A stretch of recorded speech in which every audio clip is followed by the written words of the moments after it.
누가 뿌려놓은 씨앗을 그 큰 교회에 모아갖고 많은 무리를 이루고 있다고 해서 자기가 다 잘난 게 아니거든요.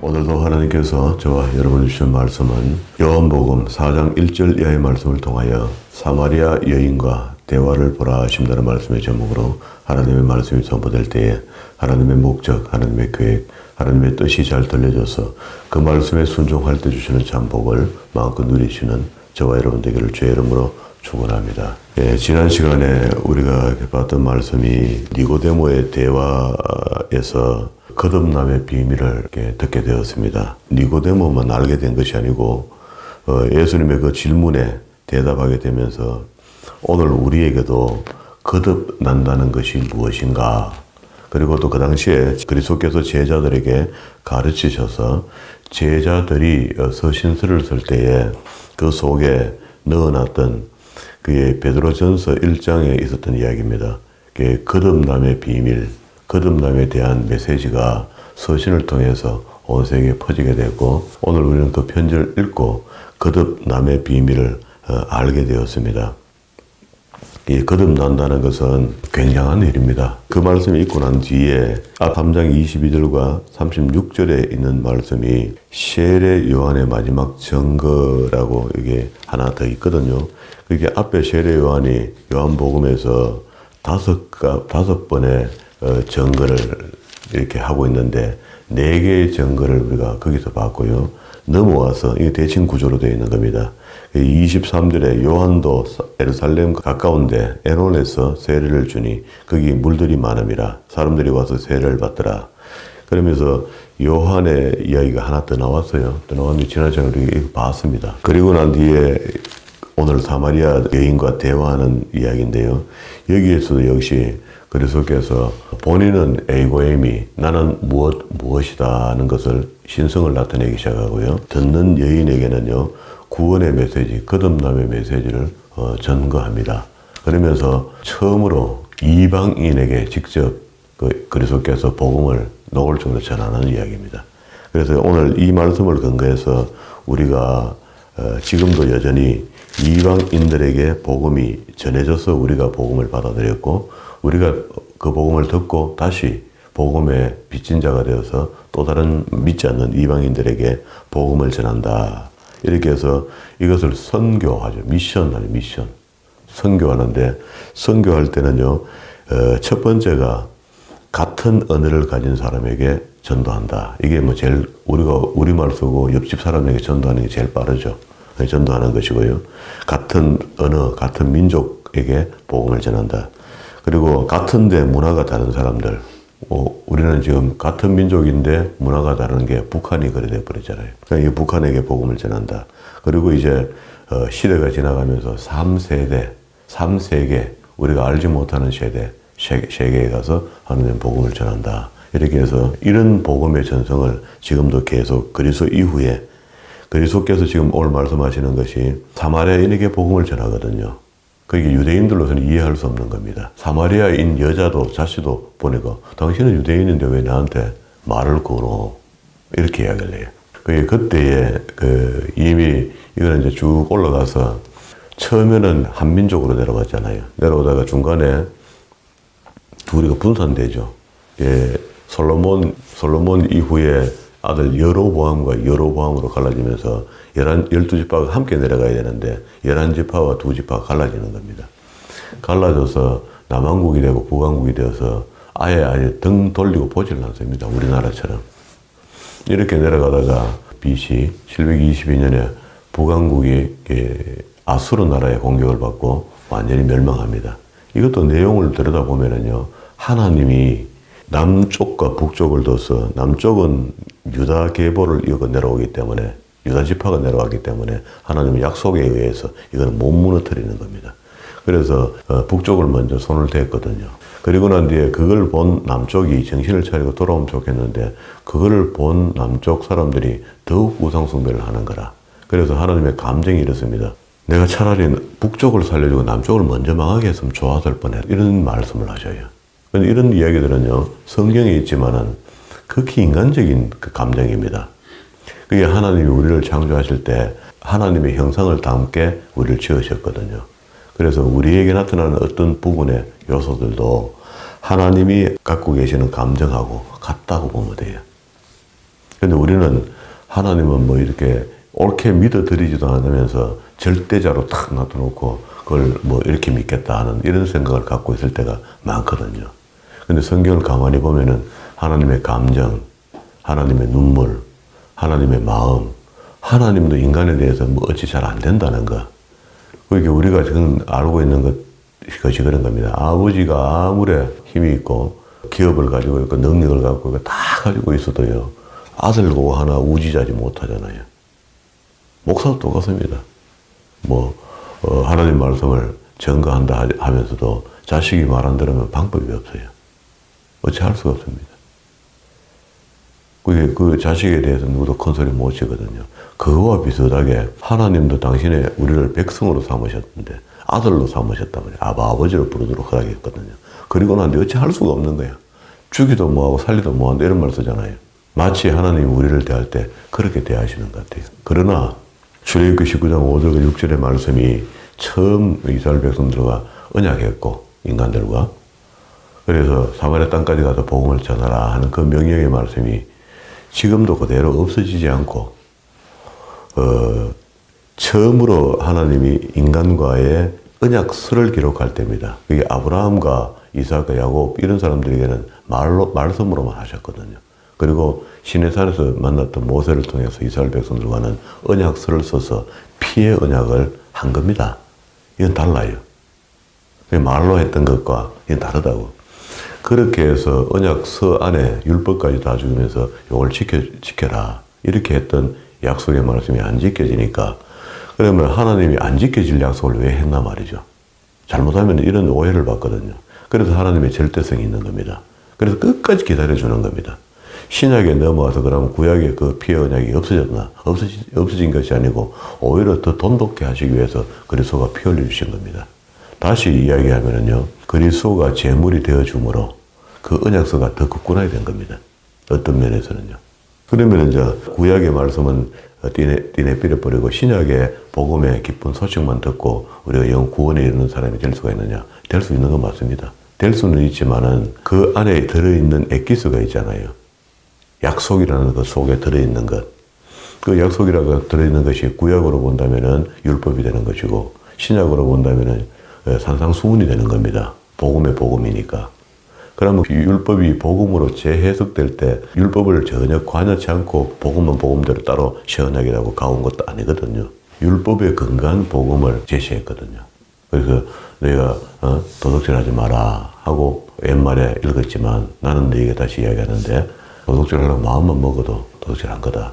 그러니까 율이 더 높아진 겁니다. 높아진 율을 주면서 그리스도가 그걸 대신해서 십자가에 못 박혀 돌아가신 거예요. 그가 가시고 난 뒤에 보혜사 성령이 우리에게 임하셨기 때문에 보혜사 성령의 도우심을 통하여 율법의 모든 어려운 부분들, 인간이 지킬 수 없겠다 느꼈던 부분들까지도 성령의 도우심을 통하여 지킬 수 있도록 그게 의식 무의식 속에서 지을 수 있는 제 무시했던 율법들을 성령의 의지를 통해서 성령은 그 일을 우리에게 계속 하신다는 겁니다.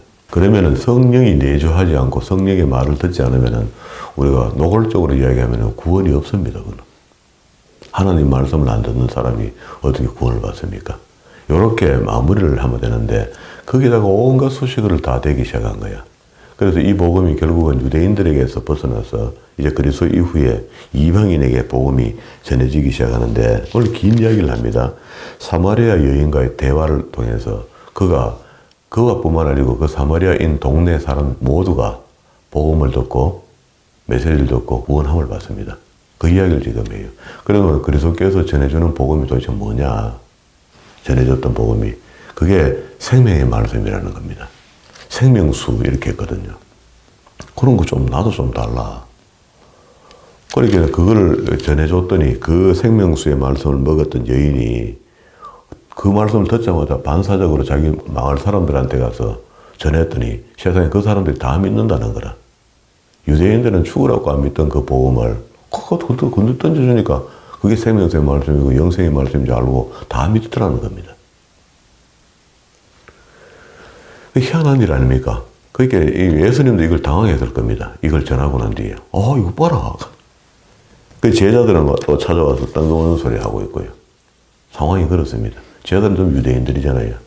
자, 그게 이제 1절입니다. 예수의 제자를 삼고 세례를 주는 것은 요한보다 많다 하는 말이 바리새인들이 들은 줄 주께서 아신지라. 갈로 열고 갈로 닫은데 오해가 없도록 하기 위해서 예수님께서 직접 세례를 베푸시지는 않았고, 그런데 제자들이 이때 이제 많은 사람들에게 세례를 주기 시작했습니다. 유대를 떠나서 다시 갈릴리로 가실새 사마리아로 통행해야겠는지라. 자, 요 말은요, 그 유대인들의 의식 속에는 사마리아 사람, 그러니까 아까 이야기했던 그 남북한이 갈라지고 난데 북쪽이 시리아, 아시리아 사람들에게 점령을 당하고 피가 다 섞인 겁니다. 피 섞인 게 한두 번이가. 처음에 여호수아를 통해서 가나안 땅에 들어갔을 때 그때 다 명령이 뭐였습니까? 하나님 명령이 다 죽여라. 악이 관여했고 그들은 충분히 죽여도 되는 사람들이다 하고 충분히 알게 했고 죽이려 했는데 안 죽이고 게을리했죠. 산으로 후죽가 올린 겁니다. 올려놓고 세월이 흐르니까 산 속에 살던 사람이 내려온 거죠. 유대인들이 구별된 사람들인데 그 사람과 우상 숭배하는 사람들과 피가 섞인 겁니다. 그때부터 섞인 거거든요. 섞여서 남북한이 갈라지면서 남쪽은 좀 우월성 갖고 내려갔고 유대 계보를 내려간 다음에서 왕족이라고 우월성 갖고 내려갔고 북쪽은 자기들끼리 왕조를 세워갖고 하다가 아수르 나라에게 점령당하고 아수르 나라에 붙잡혀가서 끌려가서 거기 바산, 골란 이런 지역에 다 뿌려져서 살은 거라. 살았으니까 이 사람들이 그때부터 멀리 전부 다 떠나간 겁니다. 온 세계 유대인들이 다 흩어져 살기 시작한 거예요. 그 사람들이 일부 남아있는 사람이 사마리아 쪽에, 북쪽에 그냥 우리나라 같으면 평양 쪽에 살아남아있는 거라. 근데 그 사람들을 유대인들이 보면은요, 항상 고개를 쩍쩍거리면서, 아이고, 고라고는 하고 욕을 하고 지나가고 상대를 안 하는 겁니다. 예. 그러니까 이 여자도 이제 알고 있는 거라.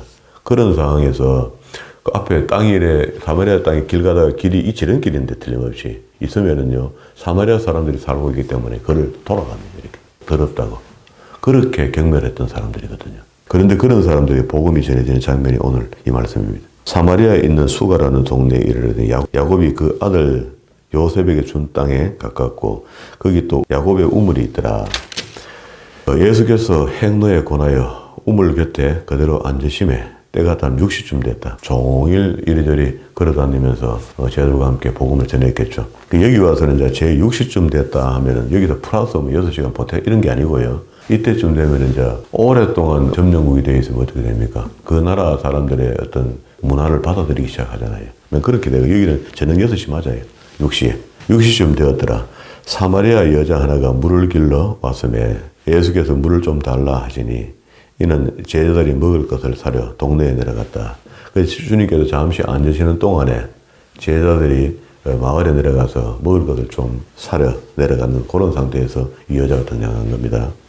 그래서 사마리아 여자가 가로되 당신은 유대인으로서 어찌하여 사마리아 여자 나에게 물을 달라 하나이까 하니 이는 유대인이 사마리아인과 상종치 아니함이라. 예수께서 대답하여 가로사대 내가 만일 하나님의 선물과 또 내게 물 좀 달라 이가 누구인 줄 알았다면 내가 그에게 구하였을 것이요. 그러니까 만일 하나님의 선물이라는 것은 기쁜 소식이 되겠죠. 하나님께서 우리에게 주신다고. 그런데 우리는 기쁜 소식을 안 받아들이니까 문제가 되는 거지. 그리고 또 지금 물 달라 하는 이가 누구인 줄 알았다면 내가 그에게 구하였을 것이다.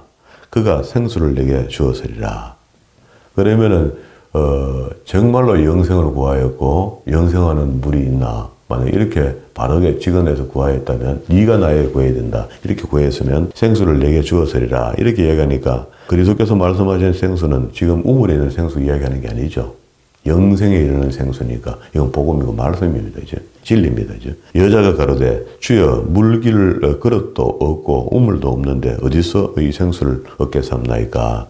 우리 조상 야곱이 이 우물을 우리에게 주었고 또 여기서 자기와 자기 아들들과 짐승이 다 먹었으니 당신이 야곱보다 더 큽니까? 이렇게 옛날 이야기를 하나 끄집어 예를 들면서 여인이 질문을 했어요. 그리고 예수님께서 듣고 답을 합니다. 대답하여 가라사대 이 물을 먹는 자마다 다시 목마르니와 내가 주는 물을 먹는 자는 영원히 목마르지 아니하리니 나의 주는 물은 그 속에서 영생토록 솟아나는 샘물이 되리라. 자, 그 속에서 솟아나는 샘물이 되어야 된다. 이렇게 얘기하는 것은요, 의미상으로 본다면 우리가 하나님의 진리 복음의 말씀을 듣고 내가 구원받은 사람으로 인침받게 되면은 내 속에는 성령이 거하시게 되고 성령이 거하시게 되면 성령은 영원히 솟아나는 샘물과 같죠. 내 속에서 역사하는 영이 영원히 마르지 않는 물과 똑같단 말입니다. 그가 나를 인도하는 대로 우리가 순종하고 그가 하라는 걸 하게 하면은요, 우리 하나님 말씀 공부도 하게 될 것이고 믿는 것을 바르게 믿게 될 것이고 이렇게 하기만 하면은 내게서 영원히 끊이지 않는 생명수의 말씀이 물이 되는 거죠. 샘이 되는 거죠. 그렇지 않으면 반대하면 어떻게 됩니까? 우물은 이때 뚜껑을 닫아놓으면 어떻게 됩니까? 못 먹는 물이 되는 거죠. 사용치 않는 물은 그 죽은 물 아닙니까? 영생수로 솟아나는 생물이 된다. 이렇게 했습니다. 그러면 이제 10절 후미에 그에게 구하였을 것이요. 그가 생수를 내게 주었을 것이다 했는데 그가 그리스도죠. 그리스도의 영이 우리에게 넘어오면은 어떻게 됩니까? 영생하는 샘물이 되는 거죠. 영생케 하는 샘물을 우리가 받았느냐 받지 않았느냐 이거는 하늘과 땅 차이입니다. 예수 믿는다 가기는 가는데 성령의 경험이 없는 좀 뭐라 해야 됩니까? 모양만 그리스도인으로 교회에 있으면은 성령의 관섭하심에 영향을 안 받는 사람 이런 사람들은 뭐 좀 딱딱하죠. 어느 날 갑자기 인격적으로 또 만나는 수가 있긴 있다는데 그때까지 우리 기다려줘야 되긴 하지만 구분이 되는 거죠. 15절입니다. 여자가 가로되 주여 이런 물을 내게 주사 목마르지도 않고 또 여기 물길로 오지도 않게 하옵소서. 조금 방향은 다르지만 어쨌든 뭘 좀 요구하고 있습니다. 그죠? 가로사대 가서 내 남편을 불러오라. 그러면 이제 갑자기 이야기 패턴을 바꿨습니다.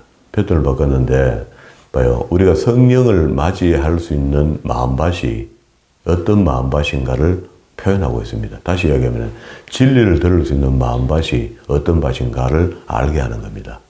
보세요. 16절 가로사대 가서 내 남편을 불러오라. 여자가 대답하여 가로되 자 즉각 대답하는 거 이거는 거짓말이 아니겠죠. 나는 남편이 없나이다. 질문에 이렇게 대답을 했어요. 그랬더니 예수님 다 아시잖아요. 지금 어떤 이 여자의 삶을 다 알고 있잖아요. 예수께서 가로사대 내가 남편이 없다는 말이 옳도다.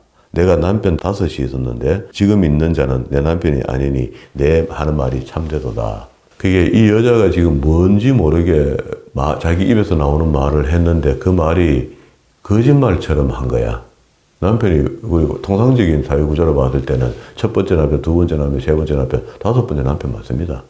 이렇게 이야기해야 되는데 남편이 없다라고 이야기하는 것을 그리스도께서 잘 정리해 준 겁니다. 그게 옳다, 네 말 맞다. 네가 남편 없다는 말이 맞는데 지금 있는 사람이 5번째 아니냐. 첫 번째가 죽고 두 번째가 죽고 바뀌었다 지금.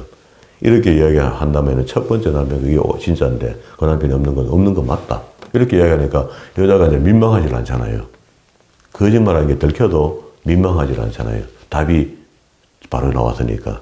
그 여자가 가로되 주여 내가 보니 선지라소이다. 딴소리 안 하죠. 그걸 알아맞았습니까? 와, 예언자입니다. 예언자. 우리 조상은 이 산에서 예배하였는데 당신의 말은 예배할 곳이 예루살렘에 있다. 예수님을 선지자로 본 거죠. 그러면서 예루살렘에 있다 이렇게 했다면서요. 예수님께서 또 말씀하십니다. 가로사대 여자야 내 말을 믿으라. 이 산에도 말고 예루살렘에서도 말고 너희가 아버지께 예배할 때가 이르리라. 직접 하나님께 예배할 때가 이르리라. 너희는 알지 못하는 것을 예배하고 우리는 아는 것을 예배하노니 이는 구원이 유대인에게서 남이니라. 아버지께 참으로 예배하는 자들은 신령과 진정 이렇게 했는데 영과 진리로 예배하는 자가 오나니 오늘 우리가 이제 영적 우리 내주하시는 성령과 하나님의 말씀 제가 늘 이야기하잖아요. 제게 속에 들어있는 진리의 영이 하나님의 말씀을 준비하게 하시고 선포하면은 그 말씀이 여러분 속에 들어있는 내주하고 계시는 성령께서 화답하신다 그랬죠. 그래야만이 그게 은혜가 되는 겁니다. 내가 인지해서 배우고 내가 인지하고 이해했는 그건 오래가 못 가요. 주 성령께서 알게 하시고 또 성령께서 깨닫게 하시는 것. 그게 선포자도 성령의 말씀이 돼야 되고 듣는 이도 성령의 음성으로 들어야 되는 거라. 그런 거를 신령과 진정으로 예배할 때가 오나니 곧 이때라. 아버지께서는 이렇게 자기에게 예배하는 자를 찾으시느니라. 하나님은 영이시니 예배하는 자가 다시 또 영과 진리로 예배할지니라. 그 진리라는 것은 성경 창세기부터 계시록까지 말씀 전부를 이야기합니다. 목사가 하고 싶은 이야기를 하는 것이 아니고 하나님의 말씀을 잘 설명해 주고요. 너무 넘치도록 또 덜하지도 않은 그런 설명을 해주면은 내 속에 들어있는, 회중 속에 들어있는 성령께서 깨닫고 알게 하신다. 그런 말입니다. 우리가 다 못해. 사람이 다 못합니다. 결국은 이제 여기 목적어가 21절부터 주님께서 말씀하시는 목적어가 신령과 진정으로 예배할 때가 온다. 그런 이야기입니다. 그죠? 그러면은 지금 어떻게 시작됐습니까? 20절의 말씀 때문에 이 말씀이 시작됐잖아요. 우리 조상은 이 산에서 예배하였는데 당신들의 말은 예배할 곳이 예루살렘에 있다. 예루살렘이 이제 회복된다는 이야기. 예루살렘을 정화시키고 이런 걸 하니까 아마도 이렇게 소문이 났던가 봐요. 그러면은 이 예루살렘에 다시 있다 하는 이 소문이 나는 것은 구약으로 본다면 시내산에서 계시 언약을 받았던 것. 다시 신약시대에서는 예수님께서 산에 올라앉아서 제자를 불러서 그들에게 산상수훈, 복음을 전해줬던 요걸 지금 이야기하는 거죠. 이 복음을 이야기하는 겁니다. 그러면 그 복음 받은 자들이 신령과 진정으로, 그게 영과 진리의 말씀으로 하나님께 예배하는 예배자가 된다. 그런 이야기죠. 그럼 지금 오늘 우리가 드려주고 있는 예배도 여전히 2000년이 흘렀지만 영과 진리로 예배해야 된다. 그게 영은 본인이 안 보이니까 본인이 알아서 해야 되는 것이고요. 진리는 공통적으로 선포되어야 됩니다. 하나님의 말씀이 강단을 통하여 생명수의 말씀으로 선포되고 그 말씀을 듣는 쪽에서 영으로 들어야 되는 거죠. 이제 이게 이제 마음밭의 문제입니다. 마음밭이 평소에 준비된 사람은 영과 동행하는 사람이 될 것이고 성령과. 그럼 성령과 동행한다는 것은 그 마음이 항상 말씀을 받을 준비가 되어 있는 마음이다. 깨끗한 마음이다. 자, 이 25절에 여자가 가로되 메시아 곧 그리스도라 하는 네가 오실 줄을 내가 아노니 그가 오시면 모든 것을 우리에게 고하시리라. 이 구약 성경 전체에 오실 메시아 그리스도가 오신다라고 이야기를 했기 때문에 사마리아 사람이건 아니건 간에 이미 그걸 기다리고 있는 거예요. 메시아 곧 그리스도라 네가 오실 줄 우리가 알고는 있는데 이렇게 이야기하니까 26절에서 예수께서 이르시되 내가 말하는 그가 바로 그다. 내가 예수다 이렇게 말은 안 했지만 이야기했죠. 이 여자가 이름으로 곧 메시아 그리스도라 기름 부은 자다 하니까 내가 걸어라 한 겁니다. 그러면 27절 그때 제자들이 돌아왔습니다. 조금 제자들이 늦게 돌아왔으면 어떻게 돼요? 이야기가 좀 더 진지해지고 좀 확실해지겠죠. 우리도 알기 쉽겠죠.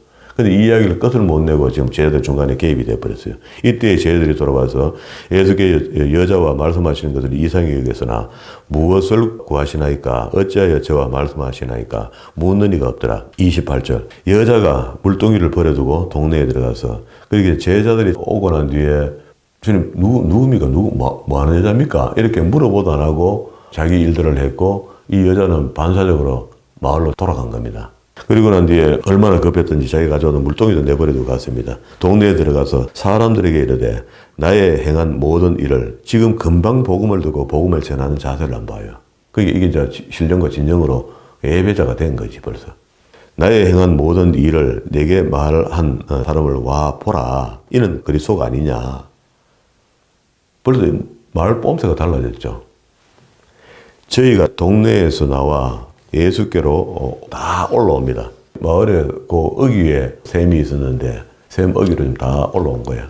쭉 올라오는데 이 이제 구조로 보면은 31절과 38절이 대칭 구조가 되어 있습니다. 그게 요 이야기는 다른 이야기를 하는데 예수님께서 참 양식에 대해서 지금 오늘 이제 말씀에 이 이야기가 주제인데 이걸 여기서 이야기하는 겁니다. 하는데 그러면은 마을 사람들은 올라왔을 때 언제냐? 29절로 마을 사람들이 같이 함께 그리스도 앞에 온 것은 29절로 넘어갔죠. 그러면 대칭 구조가 된 겁니다. 중간에 31절, 38절이 삽입이 되어 있는 거죠. 여자의 말이 그가 나의 행한 39절을 봅니다. 모든 것을 내게 말하였으나 전가였으므로 그 동네 중에 많은 사마리아인들이 예수를 믿는지라. 거기 어설프게 듣고 간 것 같은데 어설프게 들은 게 아니죠. 그가 들었던 복음을 전했더니 또 그 확실한 복음을 듣고 또 믿게 됐다는 겁니다. 지금 이 상황이 예수님이 알고 계시면 얼마나 속이 상하겠어요. 유대인들에게는 복음을 전하면 복음을 개떡까지 여기고 덧도 안 하고 자꾸 사람을 애를 먹이고 잡으려 하고 핍박하고 이랬는데 돌을 치려고 했는데 이거 뭐예요 이게 지금. 그가 나의 행한 모든 것을 내게 말하였다. 전가에서므로 그 동네 중에 많은 사마리아인들이 예수를 믿는지라. 또 보세요. 사마리아인들이 예수께 와서 자기들과 함께 유하기를 청하니 거기서 이틀을 유하며 한 발 더 나갔습니다. 이분을 놔주면 안 된다. 조금 더 듣자 우리 말씀을 하고 붙들은 겁니다. 그게 예수의 말씀을 인하여 믿는 자가 더욱 많아 그 여자에게 말하되 이제 우리가 믿는 것을 내 말을 인함이 아니고 이 말은 이제 그리스도께서 알려준 겁니다. 그 여자의 사마리아 여자에게 처음 만났던 여자에게 네가 뭘 잘 전해가 그런 게 아니고 이는 우리가 친히 듣고 그가 참으로 세상에서 구주신 줄 알게 됐기 때문에 그렇다. 우리가 잘못하면은 내가 재주를 잘 부리고 내가 말 주변이 좋아갖고 남을 믿게 했다 이렇게 할 수 있거든요. 그런 게 아니다는 겁니다. 이게 우리 복음이다. 이 복음의 진수입니다. 진수. 세상의 구주신 자를 그렇게 깨닫게 하는 이가 있던데 그게 나중에 좀 더 깊이 신학적으로 들어가면 성령께서 그 일을 해주신다는 거 아닙니까? 그게 복음이 바로 전도되면은요. 그게 성령이 바르게 일하시고 그렇게 믿고 깨닫게 하여 주신다. 그런 이야기입니다. 그러면 31절로 다시 돌아갔습니다. 그래서 그 전하여 준 것이 뭐냐. 그 사이에 제자들이 청하여 가로되 라비아 잡수소서 하고 음식을 아까 밑에 매점에 내려갔죠. 뭘 사러 동네에 내려갔잖아요. 그러니까 올라온 겁니다. 가라사대 내게는 너희가 알지 못하는 먹을 양식이 있느니라 하고 생명 양식에 대한 이야기를 시작합니다. 영의 양식을 이야기하는 거죠. 제자들이 서로 말하되 누가 잡수실 것을 우리가 그 시장 갔다 올 때까지 누가 갖다 줬는가? 아까 그 여자가 갖다 줬나? 이렇게 하는 거예요. 드리는데 예수께서 이르시되 나의 양식은 나를 보내신 이의 뜻을 행하며 그의 일을 온전히 이루는 것이라. 할렐루야. 우리가 지금 생명 양식을 구하고 진리, 영과 진리가 어떻고 계속 추구하고 따라가고 있는데 행함이 없는 믿음은 야고보가 죽은 믿음이라 했거든요. 여기 이제 그 말 합니다. 나의 양식은 생명 양식이란 말이죠. 보내신 이의 뜻을 행하는 겁니다. 보내신 이의 뜻이 어디서 출발했습니까? 그게 이제 신해산 계시 언약입니다. 그게 문수를 써서 피의 도장을 찍은 겁니다. 그 피의 도장을 찍을 때 짐승의 피를 도장을 찍은 같이 오늘 다시 그리스도께서 오셔서 복음을 전하고 피를 다 흘려서 문수의 도장을 찍어준 겁니다. 의미상으로 보면. 이렇게 다시 다짐해놓은 것을 우리가 안 지키면은 이거 무슨 소용이 있습니까? 아무 소용이 없죠. 진리가 진리되지 못합니다. 진리가 짐승한테 가서 내가 진리라 한다고 짐승이 진리로 살겠습니까? 아니거든요. 사람에게 준 겁니다. 우리에게 준 겁니다. 너희가 넉 달이 지나야 추수할 때가 이르겠다 하지 않겠느냐. 내가 너희에게 이르노니 눈을 들어 밭을 보라. 희어져 추수하게 되었다. 거두는 자가 이미 삭도 받고 영생에 이르는 열매를 모으나니 이는 뿌리는 자와 거두는 자가 함께 절구합니다. 나는 선교사로 가가 선교할 일을 하는데 너희는 묵고 놀고 있나 하고 이렇게 하면 안 된단 말입니다. 우리는 보내는 선교사가 돼서 십시일반하고 기도하고 있는 것이고 실제로 나가서 선교사로 일하는 분도 있고 또 어떤 사람은 어려운 가운데 얼마씩 내서 선교하는 분도 있고 그런즉 한 사람은 심고 다른 한 사람은 거둔다는 말이 옳도다. 우리는 누구도 누구를 책망할 수 없는 겁니다. 그 자기의 맡은 분량만큼 열심히 최선을 다하여 그 선교를 다 감당하면 되는 거죠. 그러나 저 의식도 없이 너무 하면 조금 던져놓고 이런 거는 안 된다. 바르게 해야 된다. 내가 너희로 노력지 아니하는 것을 거두려 보냈나니 다른 사람들은 노력하였고 너희는 그들의 노력한 것을 참여했다. 그러니까 누구도 잘난 사람이 없다 이런 말입니다. 보편적으로 어떤 사람은 씨를 뿌렸고 어떤 사람은 우리가 그걸 곡식을 추수할 때가 와서 내 추수한 따름이지 추수할 때 그게 결론이 좋다고 해서 내한테 그게 상급이 다 온다 이런 게 아니다는 거잖아요. 이러면은 우리가 먼저 씨를 뿌리려고 씨를 뿌리기 전에 땅을 기경하는 사람도 있어야 될 것이고 기경한 뒤에 뚝을 돋우는 사람도 있어야 될 것이고 씨 뿌리는 사람도 있어야 될 것이고 그 다음 물 주는 사람도 있어야 됩니다. 이런 것들을 전부 다 협력해서 선을 이뤄놓은 건데 그 마지막에 추수한 사람이 내 거다. 이건 다 전부 다 내 공로다. 이렇게 할 수 없다는 겁니다. 이게 예수님께서 말씀하신 참양식에 대한 이야기입니다. 그래서 누구든 여기서 올라오는 모든 결과물이 내 것이 될 수 없다. 우리 것이 돼야 된다. 그렇게 하나님은 그렇게 보고 계시는데 나는 내 것이다 이렇게 하면 곤란한 거죠. 오늘 생명 양식이 된 이야기입니다. 그리고 여기서 신령과 진정으로 하는데 그 영과 진리로 예배하는 것. 그게 진리로 예배하는 것은 우리 교회가 지금 따라가고 있는 것 된 것 같아요.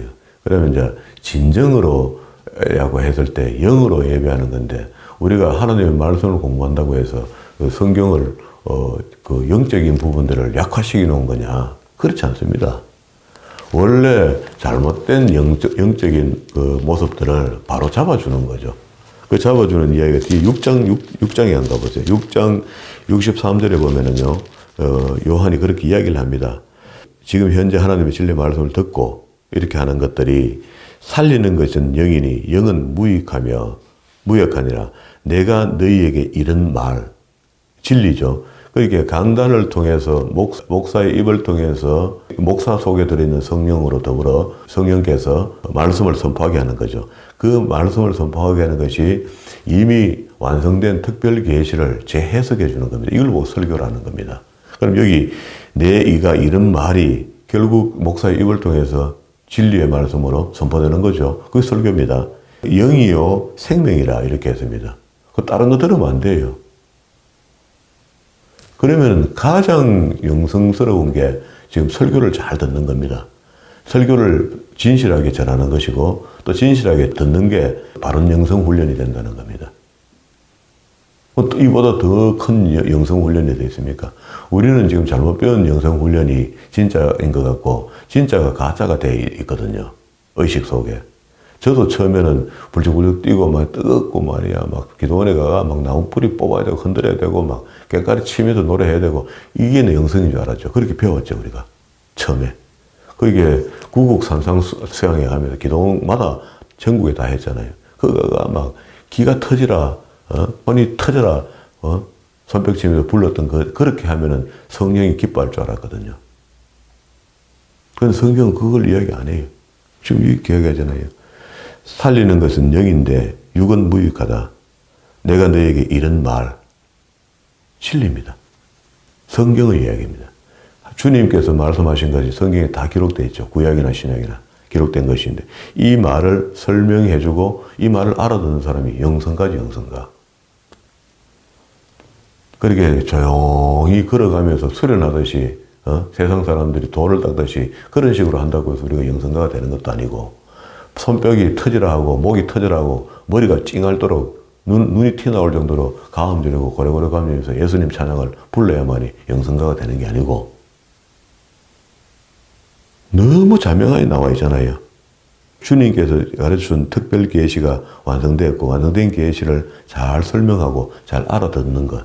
요게 영성이랍니다. 영성. 이게 영성 부흥입니다. 그게 영성 부흥에 뭔가 막 뒤집어지고 막 엎어지고 막 나자빠지고 이렇게 된 그건 마귀가 하는 짓입니다. 알고 봤더니 그게 성령이 하시는 게 아니었어요. 교회를 어지럽히고 교회를 어렵게 만들어 놓은 겁니다. 그게 신사도 운동에 끊어버렸고요. 그게 100여 년 전부터 이상한 어떤 기독교 속에 이상한 기독교가 들어온 겁니다. 그런 것들을 이제는 알게 된 거야, 우리가. 알게 되면서 알았다고 이야기하니까 벌써 큰 기득권을 가진 큰 교회 목사님 중심으로 그런 일들이 이루어졌기 때문에 그걸 저지해도 안 돼요. 그냥 그 사람이 신령한 쪽으로 그냥 놔두는 겁니다. 심각한 이야기죠. 그래서 빨리 성경으로 돌아오자겠네. 그렇게 붕붕 뛰었던 목사님이 중간중간에 서임받기도 했겠지만은 그런 목사님이 이렇게 말씀으로 진작에 돌아오면 이게 예배가, 닝닝이가 드려지겠습니까? 이런 예배를. 우리 이렇게 돌아오는데 얼마나 힘들었는데요.